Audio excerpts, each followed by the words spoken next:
Welcome back, Collective. Welcome back to Shadow Work Series Part 3, Path of the Shadows. So, as you know, this is a general collective message about the shadow energies within the collective at this time.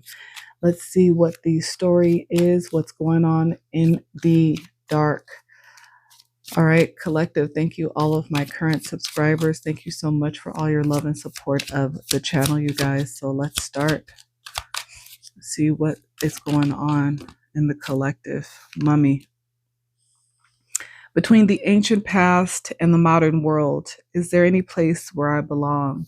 A lot of lost souls out there right now, a lot of people trying to figure out where they belong, what direction they truly want to go in. A lot of people are torn between the light and the dark, the past and the future. This is the energy of the mummy. The mummy has been through a lot, seen a lot of darkness, seen a lot of the dark side, of the shadow side of themselves, but also lives in the past. This mummy energy is people who are trying to figure out how to proceed forward with so much weight on them from their past. Harpy. Harpy, a creature of many guises. In storms I soar, amid virtues and vices, a reflection of life's score. A lot of people have been held back from their past in this harpy energy. Harpy energy is desires, it is addiction, substances, it is dealing with karmic connections.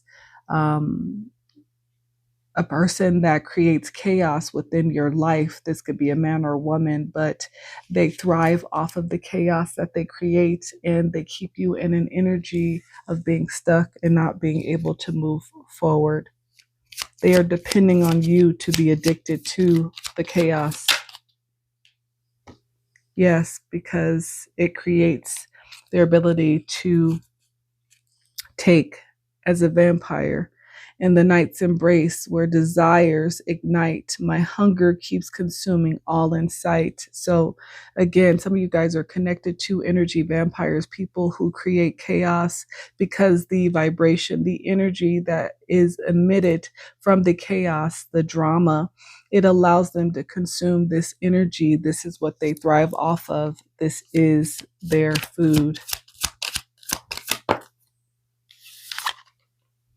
Yes, this has created a haunted house. Some of you guys are dealing with being haunted at this time with past choices, memories, past connections, past actions that lie in the dark. But within the haunted walls, the secrets reside. Ghosts are just memories that will never die. So people are being reminded of the past choices, constant reminders in all ways, memories that are never forgotten. As much as people try to suppress them, still live within the walls. Yes, the ghoul energy, how they used to take from others. This is the energy, the collective, that you have been dealing with, people who just constantly came into your life with the ulterior motive to take something from you, whether that was literally your life, because in some instances, lives have been lost, or if it is finances, if it is money, if it is your love. At the end of the day, the ghoul is the thief of the deck. It is a taker, and it doesn't matter how it consumes. That is the only goal, to take. And sometimes the ghouls live inside of these haunted houses, inside of the haunted walls, along with the vampire, along with the harpy energy. And this is why people are stuck in this energy of the mummy, of not knowing how to move forward, not knowing how to get out of this shadow.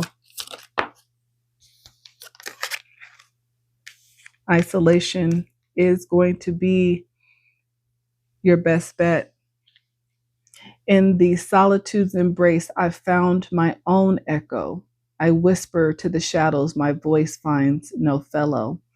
In order to rediscover yourself collective, sometimes you have to go into isolation. You have to get away from these energies that are constantly taking from you in order to find your own voice again. This is hard for people to do because people fear being alone. People fear isolation, but it is not something to fear. It is something to embrace. The mystic swamp, deep, dark waters, a reflection you don't see. You won't find yourself if you don't go deep. Yes, while you are in isolation, this is about going deep and reflecting on who you are. If you're choosing not to do this work, if you're choosing to avoid doing the shadow work, then you will not find out who you are truly. You will not come to a place of self discovery. This is what this energy is hoping, that you don't want to figure out who you truly are by isolating yourself from their chaos that is going to allow you to dive deep. People want you to fear the swamp, fear going deep down, but this is what is required. Perfectionism. This is that energy of constantly feeling like you need to be perfect. So you create flaws in yourself that are already non-flaws, trying to create this image of perfection that other people want out of you, trying to project an image of being accepted by society when society doesn't even accept themselves. And in trying to be perfect, you literally create thousands of flaws. Fear of failure. Yes, this is because people fear not being accepted. People fear being a failure in the eyes of a society, again, that is not even clear on its own intentions, because it's a society that doesn't even know the direction it's supposed to be going in.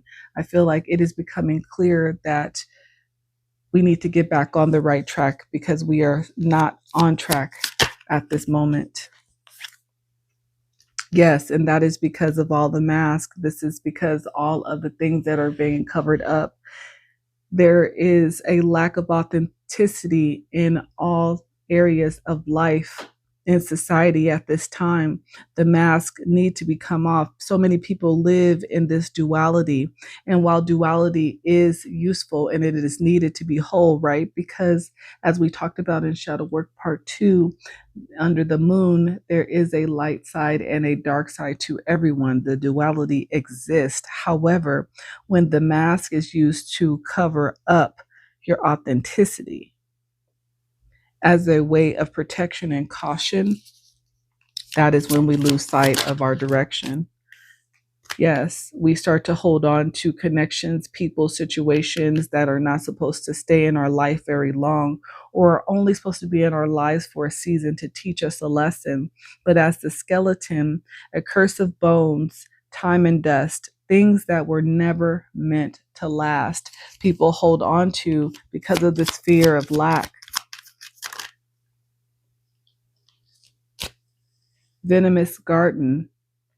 Beauty, concealed truth beneath captivating lies. Beware the allure of the dangers that in the shadows hide. Yes, people are in this illusion. They want things to look beautiful on the outside, but they are not even working on those things within them. I don't care how beautiful someone looks on the outside physically. What is that soul like? Is there a soul even present? Do you have a beautiful face, but consistently tell lies, not only to others, but to yourself?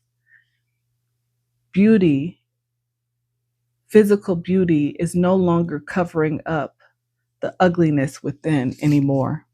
People are seeing it as venomous.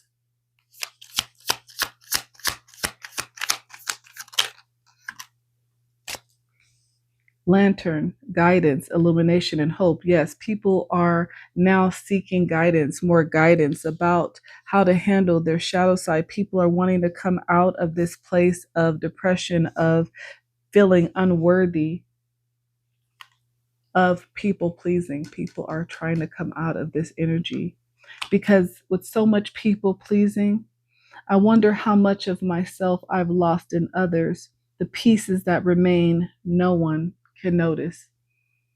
People have been people pleasing for so long, collective, that they don't even know who they are anymore. People have lost sight of who they were truly meant to be in this lifetime, their purpose. Some people live without purpose. Some people don't even have souls left within them. This ghoul energy, this vampire energy, they are just here to take from you, take the light from you, keep you suppressed while they dine on your energy that belongs to you. You have to come back to empowerment. You have to take your power back. You have to choose the light, but also understand the dark.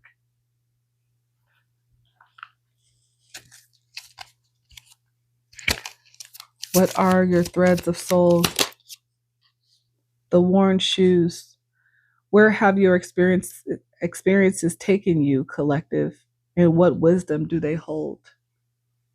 What have you learned from the experiences that you've been in, the situations you find yourself in now? The hidden village, what part of yourself remains unseen or unexplored? And how might you rediscover this hidden piece of your identity, collective? The silent curse. What unspoken pain or past experience is still affecting you? And how can you break this hold off of you? This is why you remain in the haunted, with the energy vampires, with the takers, without direction, because you are not talking about what's unspoken, the pain that you need to look at in isolation, that you need to dive deep into. It is what keeps you stuck in this place of karmic connections and cycles and chaos and drama and unfulfillment when you don't deserve that. But you have to choose to heal it, to understand it, to look at it and not fear it. Panic. A lot of people are in panic because a lot of people are starting to expect things to come back towards them based on their past decisions. This is the energy. Justice, the scales being in balance, means not so good things happening to a lot of people because of their past actions. And people are starting to panic.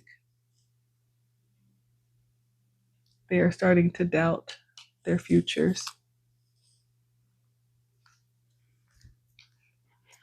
Panic.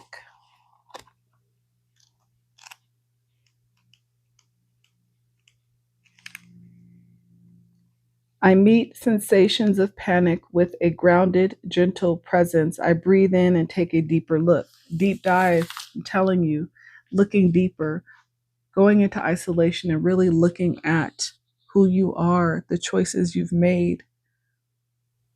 Sudden overwhelm in our system is felt viscerally, with or without cause. When a burst of angst, fear, or high stress arises, it can catapult one into hysterical feelings or thoughts.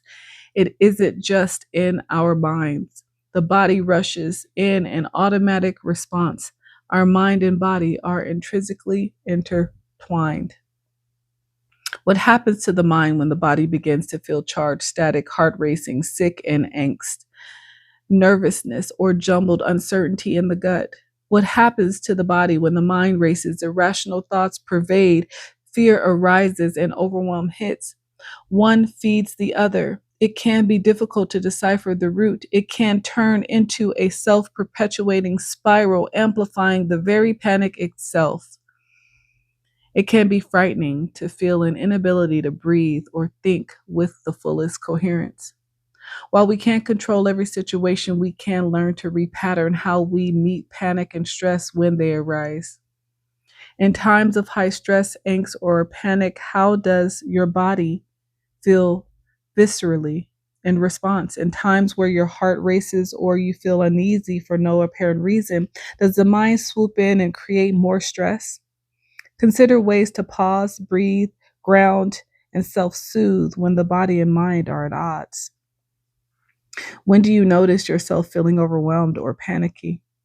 How do you soothe yourself in high stress moments? When you notice angst or panic in your body, how do you respond? This is about bringing your mind and your body into balance. It is about not allowing your mind to overthink a situation to create this negative visceral response in the body. It's about finding balance within your emotions so it can keep your body and your mind in balance. But in panic, your emotions have taken over. Your mind is overthinking and out of control, thinking of all the worst case scenarios instead of thinking logically, instead of taking a deep breath and taking a step back and truly looking at the situation and logically figuring out what to do with it.